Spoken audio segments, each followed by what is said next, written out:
स्त्रियाच पण एकल झालेल्या आहेत त्यांच्याकडे बघण्याचा दृष्टिकोन बदलत चाललेला आहे. नवरा असणं म्हणजे तुमची काहीतरी स्ट्रेंथ आहे आणि नवरा जाणं म्हणजे तुमच्यामध्ये काहीतरी कमीपणा आहे. महिलांची आर्थिक स्थिती चांगली नसणं, याच्यातून पण त्या महिला जेव्हा एकल होतात तेव्हा समाजाचा दृष्टिकोन बदलतो.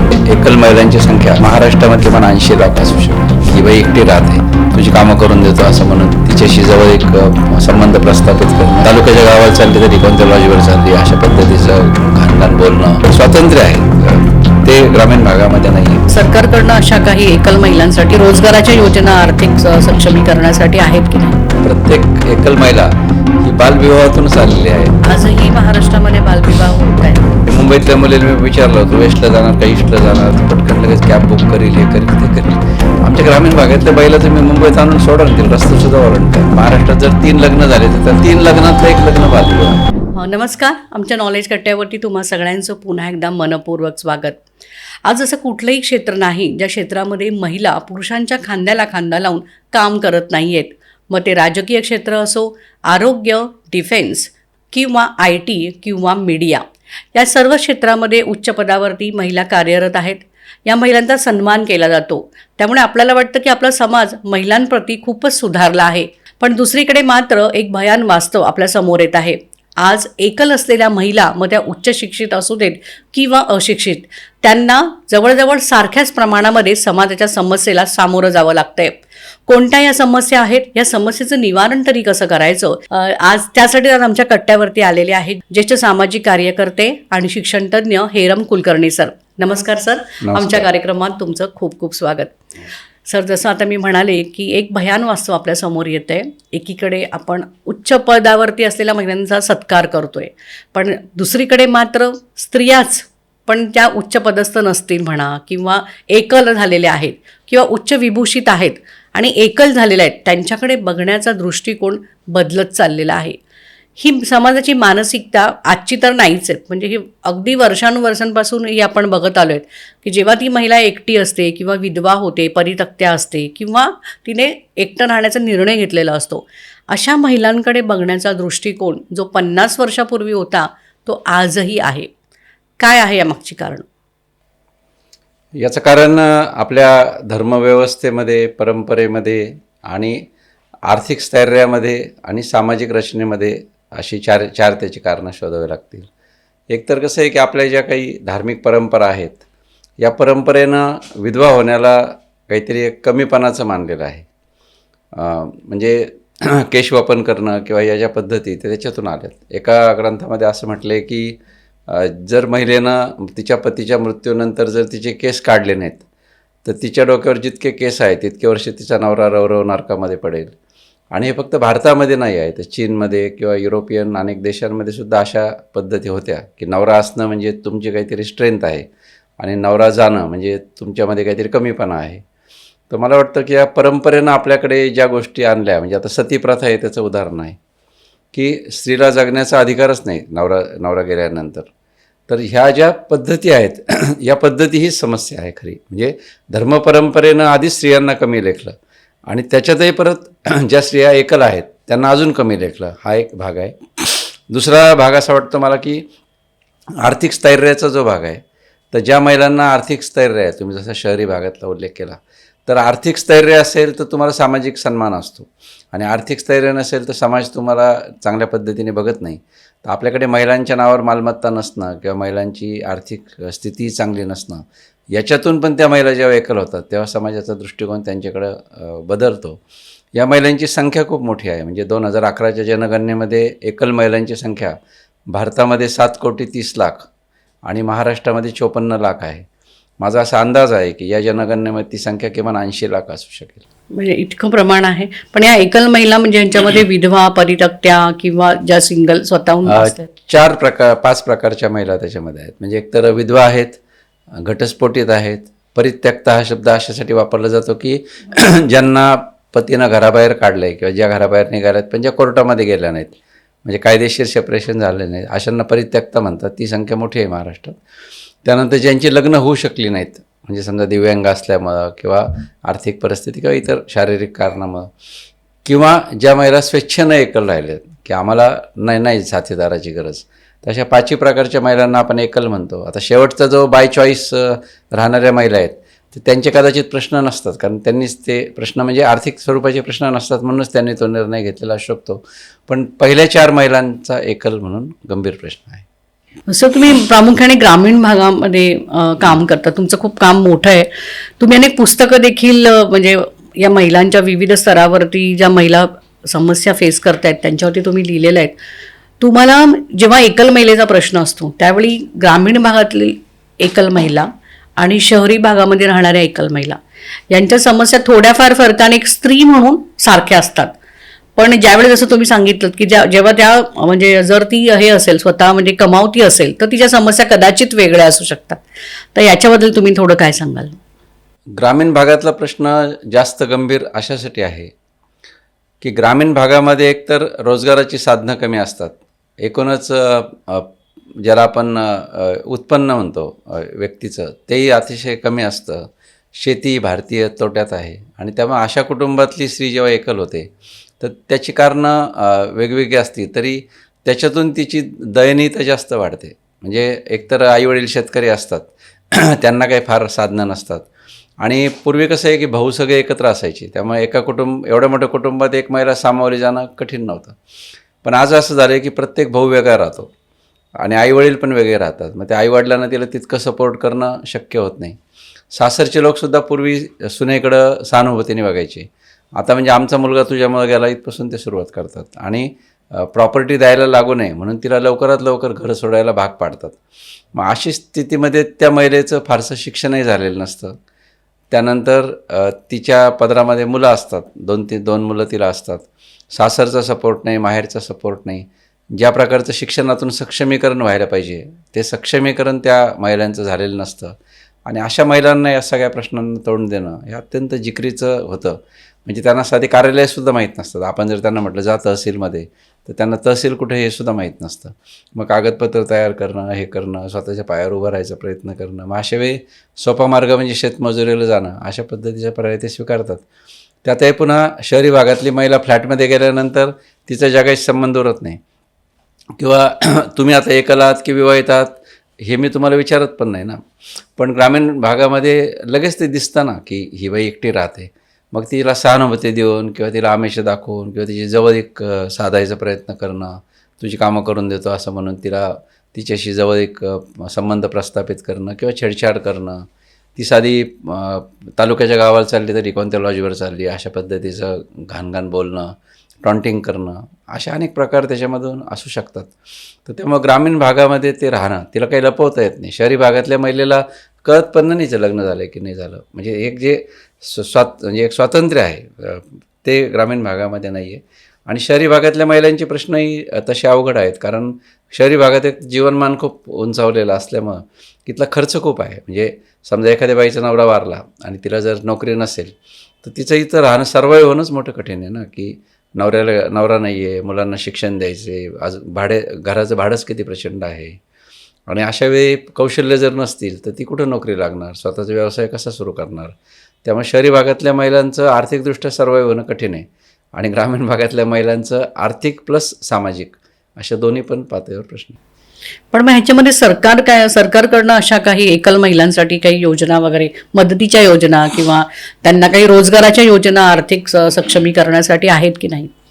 शासनाने आजपर्यंत असं एकल महिला म्हणून काही असं विशिष्ट धोरण जाहीर केलेलं नाही किंवा त्या प्रकारचं नाही. पण वेगवेगळ्या डिपार्टमेंटच्या ज्या योजना आहेत त्या एकत्र करून जरी प्रयत्न केला तरी ते फार नाही आहेत. म्हणजे आता समजा संजय गांधी निराधार योजना जी आहे तिच्यामध्ये त्या महिलांना पेन्शन मिळतं, ते 1,500 रुपये असतं आणि ते सर्वच महिलांना मिळत नाही. दुसरं असं की ते बालसंगोपन नावाची एक चांगली योजना महाराष्ट्र सरकारची आहे, त्याच्यामध्ये या महिलांना साधारणपणे 2,250 रुपये मिळतात त्यांच्या मुलांना, म्हणजे 0 ते 18 वयोगटातल्या, आणि 2 मुलांना असतील तर 4,500 रुपये मिळतात. तर ती अतिशय चांगली योजना आहे, ती आम्ही बहुतेक मुलांना मिळवून दिलेली आहे. तिसरी योजना कोविड काळामध्ये ज्या महिला एकल झाल्या त्यांना 50,000 रुपये सर्वोच्च न्यायालयाने द्यायला सांगितले तर ते मिळाले. आणि बचत गटामध्ये या महिलांनी जावं असा आम्ही प्रयत्न करतो. तर बचत गटांनी या महिलांसाठी जर स्वतंत्र योजना सुरू केल्या, म्हणजे व्याजमाफी देणं किंवा रोजगारामध्ये त्यांना लवकर कर्ज देणं, मार्केटिंग, म्हणजे त्यांना प्रायोरिटी जर दिली, प्राधान्य दिलं तर त्याच्यातून काहीतरी घडू शकेल. पण आज अशी स्वतंत्र म्हणजे एखाद्या महिलेचा नवरा वारला तर असं एक खिडकी योजनेसारखं बा या 5 योजना तुझ्यासाठी आहेत अशा टाईपचं दुर्दैवाने नाही आहे. प्राधान्यक्रम काही याच्यात आहे. घरकुलामध्ये प्राधान्यक्रम त्यांना मिळतो किंवा समजा अंगणवाडी सेविका, आशा वर्करची भरती असेल त्याच्यामुळे त्यांना 10-10 मार्क दिले जातात. पण असं ज्याला आपण असं गणिती म्हणतो की तू एकल झाली ह्या 5 योजना तुझ्यासाठी असं अजून नाही आहे. तसं होणं म्हणजे अपेक्षित आहे. त्या धोरणाचं आम्ही पाठपुरावा करतो. सर, तुम्ही मगाशी म्हणालात की खूप लाखोच्या संख्येने महाराष्ट्रामध्ये एकल महिला आहेत, त्यामध्ये विधवा महिलांचं प्रमाण सर्वात जास्त असेल. मग या महिला ज्या विधवा महिला आहेत त्याच्यामध्ये बालविधवांचं काही प्रमाण आहे का? खरं तर आपल्याकडे झालं आहे असं की प्रत्येक एकल महिला ही बालविवाहातूनच आलेली आहे असं विधान केलं तरी चूक ठरणार नाही. परवा दिवशी मी नांदगाव तालुक्यामध्ये एका महिलांच्या मेळाव्याला गेलो होतो आणि समोर 1-1.5 हजार महिला होत्या जवळपास. तर मी त्यांना हातवर करायला सांगितले की म्हटलं तुमच्यापैकी 18 वर्षाच्या आतमध्ये किती जणींचे लग्न झालेत मला प्रामाणिकपणे सांगा बरं. तर किमान 500 ते 700 महिलांनी हातवर केले. याचं कारण असं की ग्रामीण भागामध्ये आजही 8वी-9वीत असताना मुलीचं लग्न केलं जातं. म्हणजे ठीक आहे, पूर्वीसारखं अगदी 5व्या-6व्या वर्षी लग्न करत नाही, पण आज 12 ते 16 हे महाराष्ट्रातलं बालविवाहाचं वय आहे साधारणपणे. आज आहे हां. आणि ती महिला जेव्हा एकल होते म्हणजे समजा असं एक आपण वेळ पाहिली की समजा 13व्या-14व्या वर्षी तिचं लग्न झालं की तिला 15.5-16व्या वर्षी पहिलं मूल होतं, 18व्या वर्षी तिला दुसरं मूल होतं. कारण आपल्याकडे तिने जर लवकर मूल होऊ दिलं नाही तरीसुद्धा ही वांझे म्हणून दुसरी बायको करायला पुरुष तयार असतात किंवा सोडून द्यायला तयार असतात. त्यामुळं तिला त्या घरातलं स्थैर्य टिकवण्यासाठी तिला मूल होऊ देणं गरजेचं आहे दुर्दैवाने. आणि त्यामुळं तिला चॉईस नाही त्याच्यामध्ये की बा मी 20 वर्षांनी मूल होऊ देईल असं काही ती म्हणू शकत नाही. त्यानंतर समजा ती 16व्या वर्षी तिला मूल झालं पहिलं, तर समजा नवरा दारू पितो, 22व्या वर्षी तिच्या 22व्या वर्षी नवरा वारला, तर 23व्या वर्षी तिच्या पदरामध्ये 6 वर्षाचं आणि 5 वर्षाची 2 मुलं आहेत तिच्याकडं. आता 23 वय हे शहरातल्या मुलींचं लग्न व्हायचं सुद्धा वय नाही ना. आज शहरामधल्या मुली आपण जर बघितलं तर त्या 25-30व्या वर्षी आज लग्न करतायत. सगळ्या नट्या आहेत, सगळ्या आपल्या IAS अधिकारी आहे, पॅकेज घेणाऱ्या मुली आहेत, नोकरी करणाऱ्या मुली आहेत. त्या 28व्या वर्षापर्यंत घरच्यांना लग्नाचा विषय पण काढू देत नाहीत. म्हणजे त्यांचं आयुष्य सुरू व्हायचा कालखंड 28व्या वर्षी आणि 23व्या वर्षीचं सगळं संपलं आयुष्यातलं. आणि पुन्हा ती नवी सुरुवात आयुष्याची करू शकत नाही कारण 2 मुलं आहेत. पुरुष असं म्हणतो की ते मुलांचं काय, मुलांचं नाही लग्न करणार मी, त्याला त्याच्यातल्या पुरुषत्वाला ते कमीपणा वाटतो की मी दुसऱ्या पुरुषाची मुलं घेऊन कसं काय संसार करायचा. मग तो म्हणतो तुझ्या मुलांची सोय लावा, कुठेतरी अनाथ आश्रमात टाक, नाही तर माहेरी ठेवणे मुलं. आता तिचा मुलांवर एवढा जीव असतो की ती त्या मुलांसाठी नाही लग्नाचा निर्णय घेत. आणि शिक्षण नाही. आता 14व्या वर्षी लग्न म्हणजे 8वी शिकलेली बाई. आता 8वी शिकलेल्या मुलीला कोण नोकरी देणार?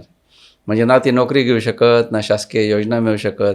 आणि तिचं भावविश्व काय असतं, एक माहेरचं गाव आणि सासरचं 2-4 वर्ष मिळालेलं सहवासाचं गाव, याच्या पलीकडे तिला एक्सपोजर काय?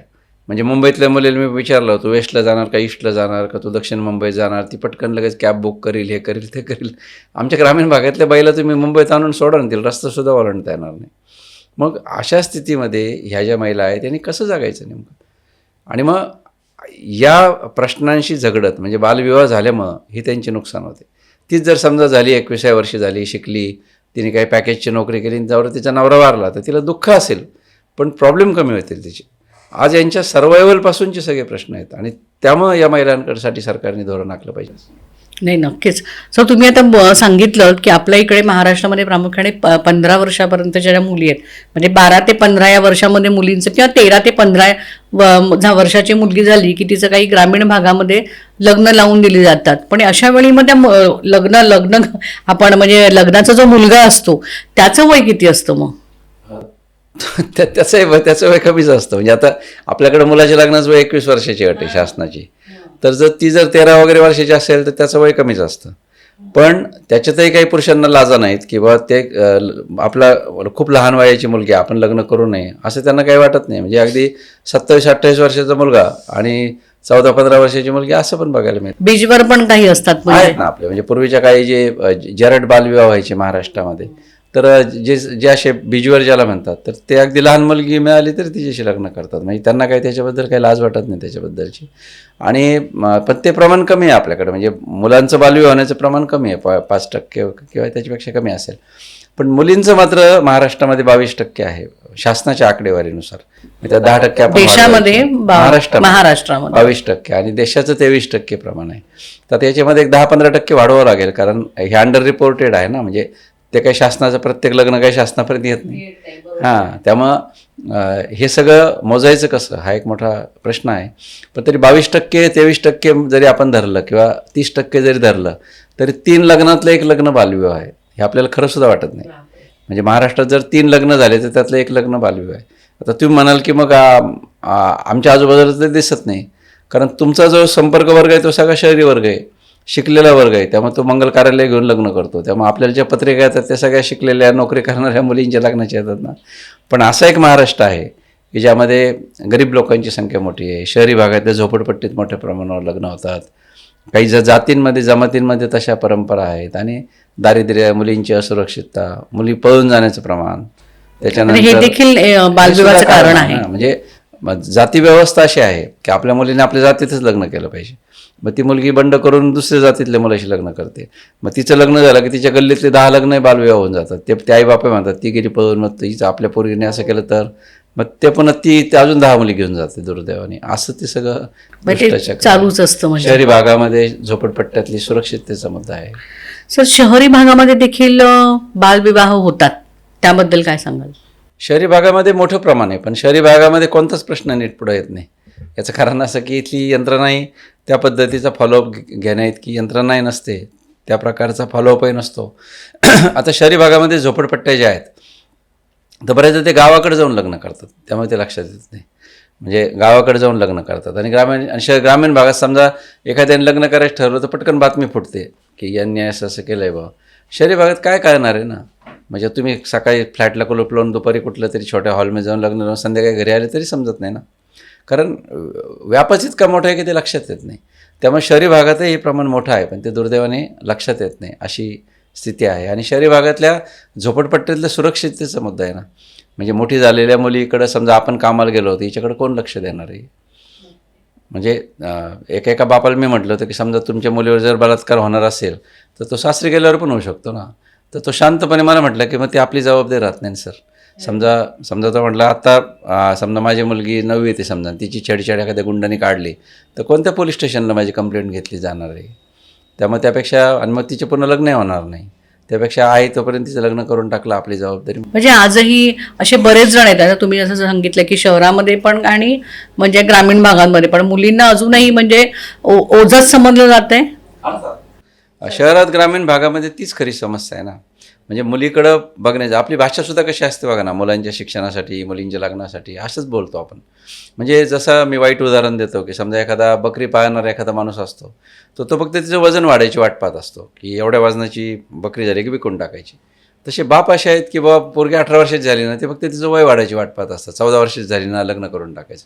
कारण पोरगी काय करणार आहे, तिचं काय करिअर आहे, तिला कितीतरी लग्न करायचंच आहे ना. मग आज केलं काय उद्या केलं काय, अशी त्यांची मानसिकता आहे. मुलाला मात्र त्याला नोकरी लागली पाहिजे, त्याचा धंदा सेट झाला पाहिजे असा पालक विचार करतो. पण मुलीच्याकडं तसं बघायचा दृष्टिकोन नाही आहे. तर मुलींकडं त्या लग्न करण्यासाठीच जन्माला आलेत किंवा त्यांना एक आपल्याला संसार करायचा आहे, मुलांना जन्म घालायचा आहे, सासू-सासऱ्यांना जीव खाऊ घालायचं आहे, याच्यासाठीच तिचं अस्तित्व आहे.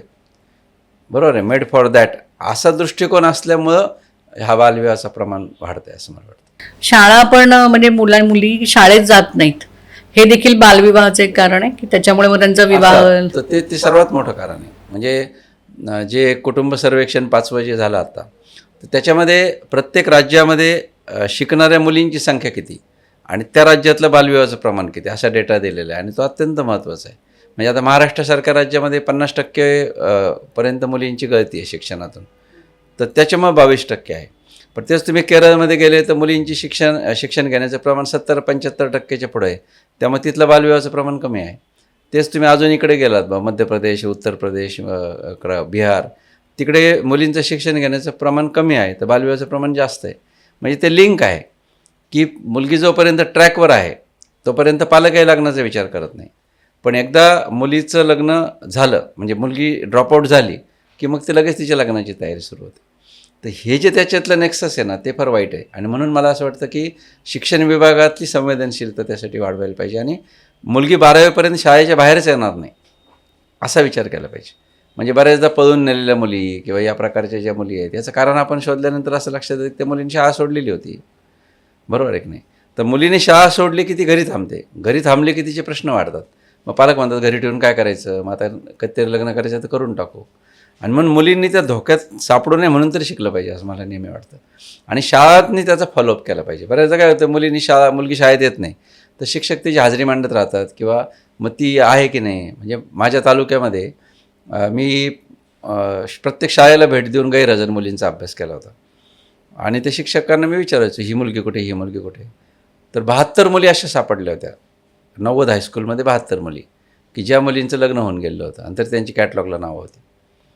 आणि मग मी म्हटलं तुम्ही का नाही काय करत. ते नाही आम्ही कसं काय लग्न थांबवणार, आम्ही थांबवलं तर मग म्हटलं ते सामाजिक हे होतं, लोक आम्हाला विरोध करतात, हे करतात.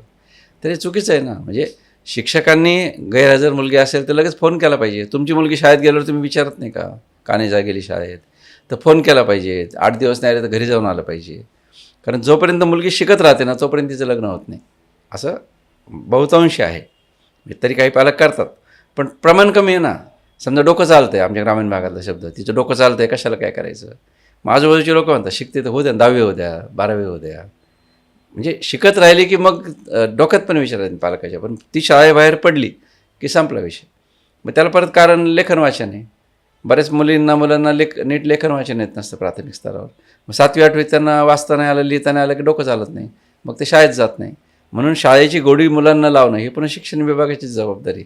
आणि म्हणून मी याच्यामध्ये परंपरेला जेवढं गुन्हेगार धरतो तेवढंच आपल्या शिक्षण व्यवस्थेला पण मी गुन्हेगार धरतो.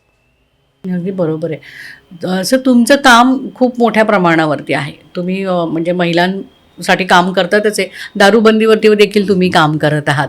तर आता पण तुम्ही मध्ये आंदोलन वगैरे केलं होतं दारूबंदीचं, त्याबद्दल काय सांग. त्याच्यामध्ये महिला, दारूबंदी आणि महिला यांचं अतूट नातं आहे. कारण त्याचा सगळा परिणाम त्यांच्या संसारावरती होतो. घरच्या घर म्हणजे संसार तुटतात, मुलांची पूर्ण उद्ध्वस्त होतात, मुलं घर उद्ध्वस्त होतात. त्याहीपेक्षा म्हणजे तो तर मुद्दा गंभीरच आहे.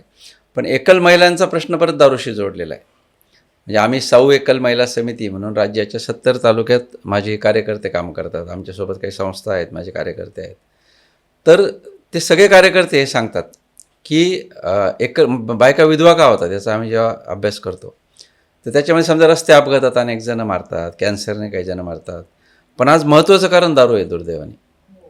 म्हणजे आमच्या 100 एकल महिला समितीचं जे काम आहे, या कामामध्ये आम्ही जेव्हा माहिती घेतो किंवा आता गेल्यानंतर कसं काय वारला तुमचा नवरा, तर दारूने वारला.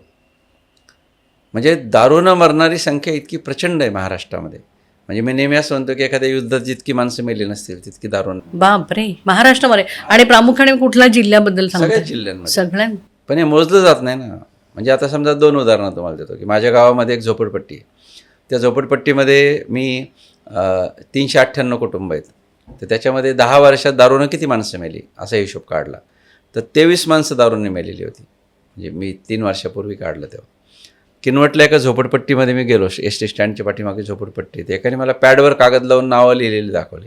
तर म्हटलं ही कसली नावं आहे. तर म्हटलं आमच्या वस्तीमध्ये गेल्या 5 वर्षात मेलेल्या माणसांची नावं आहे. ती 54 नावं होती.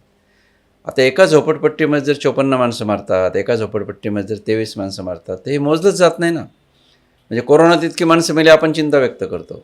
तर कोरोनाला काय करता, कोरोनापेक्षा कितीतरी माणसं जास्त दारूने मारतात दरवर्षी. आणि ती साधी मरत नाहीत, ती दवाखाना करून मारतात.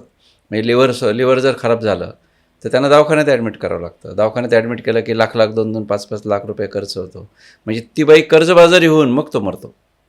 म्हणजे असा पटकन मेला ॲक्सिडेंटमध्ये तर तिची सुटका तरी आहे. आणि तो पुन्हा हिसकून घेतो ते पैसे. त्या बाईने मजुरीतून आणलेले पैसे हिसकून घेणार, मुलांना नीट शिकू देणार नाही. म्हणजे अशा दारोड्याची मुलंही नीट शिकत नाहीत, बायकांना प्रचंड मारहाण आहे. तो त्या मुलांसमोर तिचे कपडे फाडतो, तिला ओढतो, तिला मारतो, शिवीगाळ करतो. ती बाई नवऱ्याने रात्री मारल्यानंतर दुसऱ्या दिवशी लवकर घराच्या बाहेरसुद्धा पडत नाही, कारण शेजारी पाजाऱ्यांनी ते सगळं ऐकलेलं असतं.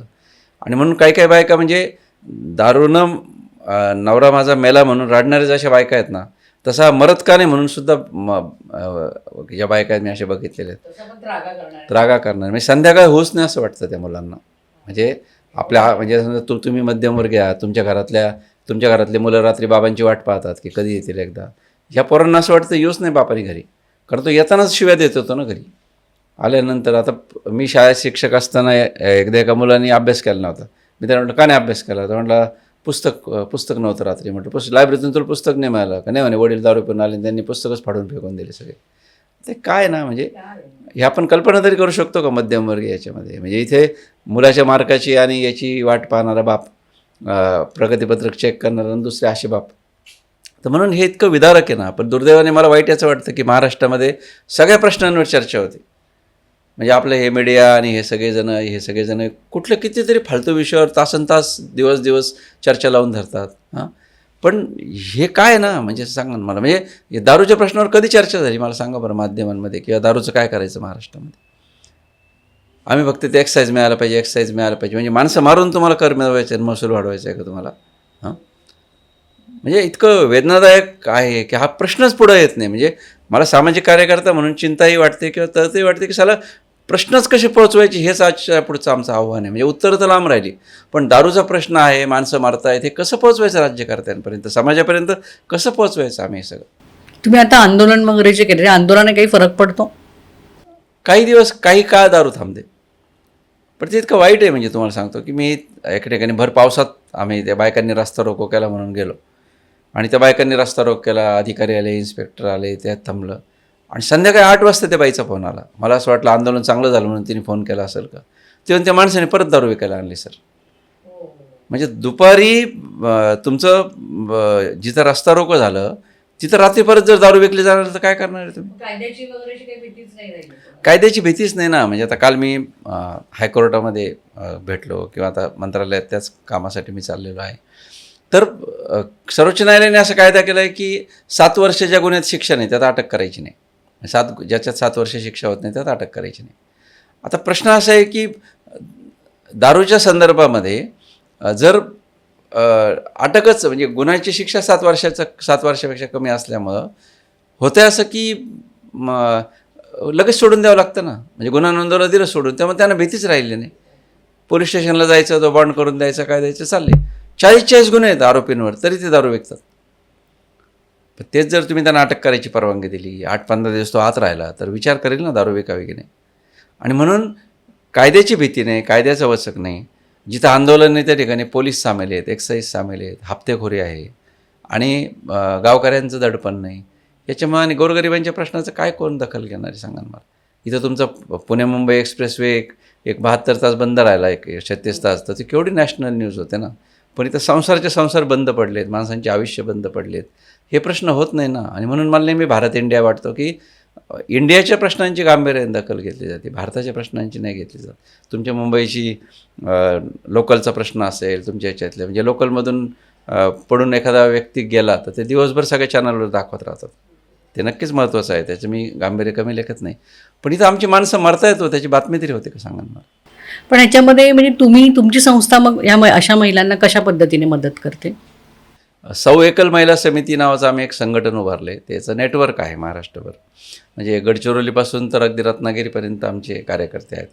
कुठल्याही प्रकारची आर्थिक मदत नसतानाही माझे सगळे कार्यकर्ते आणि सहकारी गेले 5 वर्ष स्वतःच्या खर्चानं या महिलांसाठी काम करत आहेत. आणि त्यामुळं कुठल्याच प्रकारचं सपोर्ट नसताना आम्ही सगळे काम करतो, हे याचं महत्त्वाचं आमचं लक्षण आहे. आणि बहुतेक पुरुष कार्यकर्ते त्या भगिनींसाठी काम करतात. मग आम्ही या महिलांचे फॉर्म भरून घेतो. या महिलांकडे कोणकोणते शासकीय डॉक्युमेंट नाही, ते डॉक्युमेंट त्यांना आम्ही मिळवून देतो. त्याच्यानंतर ते संजय गांधीचं पेन्शन त्यांना मिळवून देतो. बालसंगोपन योजना मी सांगितली की 2250 रुपये मुलांना मिळतात, तर ते त्यांना आम्ही मिळवून देतो. त्यानंतर मग बचत गटामध्ये त्यांचं नाव टाकतो. बचत गटाच्या माध्यमातून त्यांना त्यांचे रोजगार सुरू करण्याचा प्रयत्न करतो. काही इतर संस्थांकडून मदत मिळवून करतो. त्यांचे प्रॉपर्टी राईटचे जे मुद्दे आहेत त्यात त्यांना मदत करतो. कोर्टाचे काही खटले आहेत त्यांचे, त्याच्यामध्ये लक्ष घालतो. काही व्यक्तिगत भांडणं किंवा काय असतील तर त्याच्यामध्ये आम्ही त्यांना मदत करतो. आणि सगळ्यात महत्त्वाची गोष्ट की पुनर्विवाहासाठी आम्ही प्रयत्न करतो. म्हणजे या महिलांनी पुन्हा लग्न करावेत यासाठी आम्ही मेळावे घेतो, ऑनलाईन मेळावे घेतो. आत्तापर्यंत 40 लग्न महिलांचे झालेले आहेत. महिला तयार होतात. ते खूप अवघड जातं. याचं कारण असं की एक तर त्या दुःखामध्ये असतात, आणि मुलं असल्यामुळं पुरुष त्यांना स्वीकारत नाहीत. त्यामुळं मुलं असलेल्या महिलांचे लग्न होणं मोठं अवघड असतं. पण तरीसुद्धा असे काही पुरुष आहेत की ज्यांना मुलं आहेत, मग त्यांच्या जोड्या लावून द्यायचे आणि ते लग्न करायचे, अशा टाईपचा प्रयत्न आम्ही करतो. आणि विधवा प्रथेबद्दलचं एक जागरण जे आहे की बाबा विधवा आहे म्हणून तिला कमी लेखू नका, मग हळदी कुंकाचे कार्यक्रम आयोजित करणं, त्यांच्या हस्ते झेंडावंदन करणं, अशा टाईपचं काम करतो. आणि शासन स्तरावर मला आनंद वाटतो की जिल्हा परिषदाचे CO आणि कलेक्टर वेगवेगळ्या जिल्ह्यांचे त्यांच्याशी आम्ही स्वतःहून संपर्क केला किंवा संभाजीनगर विभागाचे जे विभागीय आयुक्त जितेंद्र पापळकर. तर आत्तापर्यंत महाराष्ट्रातल्या 28 जिल्ह्यामध्ये एकल महिलांचा सर्वे चालू आहे आणि 22 जिल्ह्याचा पूर्ण झाला. तर प्रत्येक जिल्ह्यामध्ये साधारणपणे 75,000 ते 1 लाख महिला निघत आहेत अशी परिस्थिती संख्या. तर मग त्याच्या आधारे त्या जिल्हा परिषद त्या महिलांसाठी काही कल्याणकारी योजना राबवण्याचा प्रयत्न करते आणि शासन स्तरावर पण आम्ही एखादं धोरण जाहीर व्हावं यासाठी आम्ही प्रयत्न करतो आहे. पण आमचे कार्यकर्ते सातत्याने या महिलांशी संपर्क करून त्यांच्या मुलांना शिक्षणाची मदत करणं, शैक्षणिक साहित्याची मदत करणं, त्यांच्या मुलांना उच्च शिक्षणासाठी मदत करणं, अशा सर्व अंगांनी आम्ही काम करतो. आता आरोग्य शिबिर आम्ही अहमदनगर, अहिल्यानगर जिल्ह्यामध्ये घेतो आहोत. त्या महिलांना कॅन्सरची टेस्ट करणं, सायकॅट्रिस्ट आणून त्यांना डिप्रेशन वगैरे असं असेल तर असं अनेक पातळीवर काम करतो. तर 70 तालुक्यात साधारणपणे प्रत्येक तालुक्यात 100 जरी धरल्या तरी एक साधारणपणे 8 ते 10,000 महिला आमच्या संपर्कात. आता शेवटचा प्रश्न, निवडणुकांच्या पूर्वी सरकारने लाडकी बहीण योजना सुरू केली होती. त्या योजनेमधून महिलांना बऱ्यापैकी म्हणजे एक आर्थिक त्यांना स्रोत निर्माण झाला. आजही महिला त्याची वाट बघतात. पण असे सरकारने त्यांना अशा लाडकी बहीण योजनेमधून काही काम न करता फुकट दिलेले पैसे आहेत ते देणं योग्य वाटतं तुम्हाला, की त्यापेक्षा अशा महिलांना रोजगार देणं गरजेचं आहे? मला वाटतं की दुसरा जो भाग आहे तो त्याने करायला पाहिजे होता, म्हणजे ज्याच्यातून GDP पण वाढला असता. म्हणजे आता साधी गोष्ट आहे की महिला बचत गटाचा आज व्याजदर 7% आहे. तर तुम्ही त्या 7% रकमेऐवजी जर त्यांना 1% रकमेने किंवा 0% रकमेने जर व्याज दिलं तर मोठ्या प्रमाणावर रोजगार निर्माण झाला असता ना. तीच रक्कम इकडे केली असती. किंवा बचत गटाच्या महिला प्रोडक्शन करतात पण ते विक्रीची व्यवस्था नाही आहे. ती विक्रीची व्यवस्था करणं, छोटे छोटे दुकानं त्यांना उपलब्ध करून देणं. म्हणजे आता आम्ही महिला उद्योगावर काम करतो. आता आम्ही 41 महिलांचे उद्योग सुरू केलेत आमच्या तालुक्यात. तर मॅक्झिमम 50,000 खर्च आहे एका उद्योगाचा. म्हणजे कशा पद्धतीचे उद्योग असतात? म्हणजे समजा भाजीपाल्याची गाडी टाकायची, किराणा दुकान टाकायचं, स्टेशनरी टाकायचं, छोटं ब्युटी पार्लर टाकायचं, असे छोटे छोटे जे उद्योग आहेत, मसाला उद्योग करायचा किंवा बुके तयार करणं, असे उद्योग. तर मॅक्झिमम 50,000मध्ये जर एक व्यवसाय उभा राहतो तर असे छोटे छोटे उद्योग जर तुम्ही महाराष्ट्रामध्ये उभे केले असते तर त्या रकमेमध्ये कितीतरी मोठं झालं असतं ना. त्यामुळे ते फुकटचे पैसे की विकतचे याच्यापेक्षा मला जास्त महत्त्वाचं वाटतं की ते रोजगार निर्मिती हा शासनाचा प्राधान्यक्रम नाही. आणि तिकडे जर त्यांनी लक्ष दिलं, म्हणजे आज उमेद अभियान अतिशय चांगलं काम करते बचत गटात, माविम चांगलं काम करते, तर यांना तुम्ही हात द्या ना या महिलांना. बरोबर नाही? कमी व्याजदराने 0% व्याजदराने त्यांना कायमचा एक म्हणजे आर्थिक त्यांचं उत्पन्न पैसे तिकडे लावायला पाहिजे होते सरकारने असं मला. तर मी असं आवाहन करील की हा पॉडकास्ट ऐकणारे ज्या कोणी एकल महिला असतील किंवा ज्या कोणी त्यात काम करू इच्छिणारे जे कार्यकर्ते असतील तर त्यांनी जरूर आमच्याशी संपर्क करावा. आणि त्यांच्या भागामध्ये हे काम जर सुरू केलं या भगिनींना आधार देण्याचं, तर मला असं वाटतं की महानगरच्या माध्यमातून मी असं आवाहन करतो की आपण सर्वांनी आपल्या या ज्या भगिनी आहेत यांचं जर सर्वांनी जर त्यांच्या एक भाऊ म्हणून, एक कुटुंब म्हणून त्यांच्या पाठीशी आपण जर उभं राहिलो तर या महिलांचं आयुष्य नक्कीच बदलू शकतं. सौ एकल महिला समिती आमच्या संस्थेचं नाव आहे आणि आपण माझा नंबर किंवा हे जर दाखवलं तर ते नक्कीच त्या महिलांना उपयोग. नक्कीच सर, तुमची जी तळमळ आहे की या तळागाळातल्या या महिलांना एक साक्षर करणं, त्यांना त्यांच्या पायावरती उभं करण्यासाठी गेली अनेक वर्ष तुम्ही काम करत आहात. तुमचं काम हे अधिकाधिक तळागाळापर्यंत जावं आणि त्यात तुम्हाला यश मिळो अशा आमच्या शुभेच्छा. आज तुम्ही वेळात वेळ काढून आमच्या स्टुडिओमध्ये आलात त्याबद्दल तुमचे खूप खूप आभार. धन्यवाद.